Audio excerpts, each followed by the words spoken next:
বিসমিল্লাহির রহমানির রহিম। কিছুদিন আগে আমরা মসজিদে এসি ইনস্টলেশন করেছিলাম। আজকে পুনরায় আবার নতুন এসি ইনস্টলেশন করব। এটা হচ্ছে গ্রে ব্র্যান্ডের 2 টনের নন ইনভার্টার এসি। এটার মডেল GS24XCO। সর্বপ্রথম আমরা এটি আনবক্সিং করি। আনবক্সিং করার পর এসির যে লুক সেটি দেখতে পাচ্ছেন। ইনডোর যে ইউনিট সেটা সম্পূর্ণ হোয়াইট কালার এবং আউটডোর যে ইউনিট সেটা লুক হোয়াইট কালার। সর্বপ্রথম এসির বেস পেটি লাগিয়ে নেব। ইনডোর ইউনিটের বেস পেট লাগানো হয়ে গেলে তারপর ইনডোর যে ইউনিট সেটি সেট করে নেব। ইনডোর সেট করা হয়ে গেলে আমরা আউটডোর সাইডে গিয়ে আউটডোর জিনিস সেটা স্থাপনের যে কাজ সেটি করব। এখানে ইনডোর ইউনিটে কুলিং কয়েলে গোল্ডেন যে ফিন সেটি ব্যবহার করা হয়েছে, আর আউটডোর ইউনিট কন্ডেন্সার হিসেবে কপার যে কন্ডেন্সার সেটি ব্যবহার করা হয়েছে। এসির বেস পেটটিতে কোম্পানি সুন্দরভাবে হচ্ছে সেন্টার করে দিয়েছে। ফটাফট হচ্ছে আমরা বেস পেটটি লাগিয়ে নেব। বেস পেট লাগানো হয়ে গেলে অতঃপর হচ্ছে আমরা ইনডোর যে ইউনিট সেটি সুন্দরভাবে সেট করে নেব। এখন রয়্যাল যে ফ্লাগ সেটি লাগানোর যে কাজ সেটি চলছে। হোল আগেই করে নিয়েছি।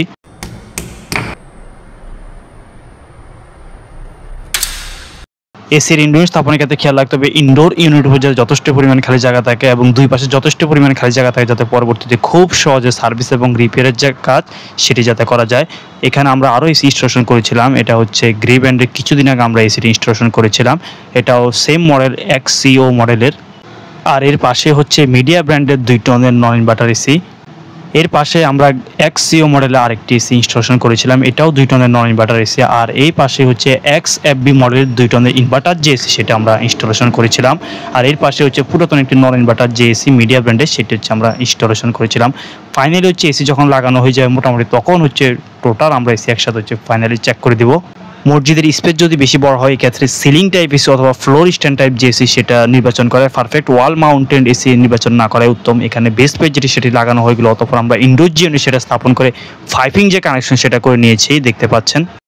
এসিটার হচ্ছে ব্যাক টু ব্যাক আমরা হোল করতে চেয়েছিলাম, কিন্তু এর অপর সাইডে হচ্ছে মাদ্রাসার ভবন, তাই হচ্ছে আমরা এ পাশ দিয়ে হচ্ছে পাইপটাকে নিয়ে যাই আর কি বাইরের সাইডে।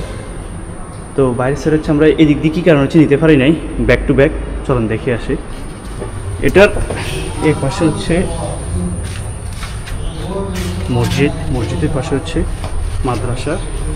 মাদ্রাসার হচ্ছে একটা দেওয়াল, এ হচ্ছে ভিতরে, আর এখানে হচ্ছে বাড়ি দেওয়াল। তো এই কারণে হচ্ছে আমরা এটাকে পিছনের এই পাশ দিয়ে নিয়ে আসি, দেখতে পাচ্ছেন। আসলে আমরা মাদ্রাসার যে হুজুরকে বলেছিলাম যদি আমরা এটা এই পাশে না দিয়ে যদি এই পাশে দেয় তার হচ্ছে ব্যাক টু ব্যাক চলে যাবে, কিন্তু এখানে লোকেশন এখানে তো এটা বরাবর লোকেশন এই হিসাব হচ্ছে হুজুর আমাদেরকে বলছে এদিক দেওয়ার জন্য। তো বলেছিল 5 এদিক দিয়ে হচ্ছে নিয়ে যাওয়ার জন্য, কিছু করার ছিল না।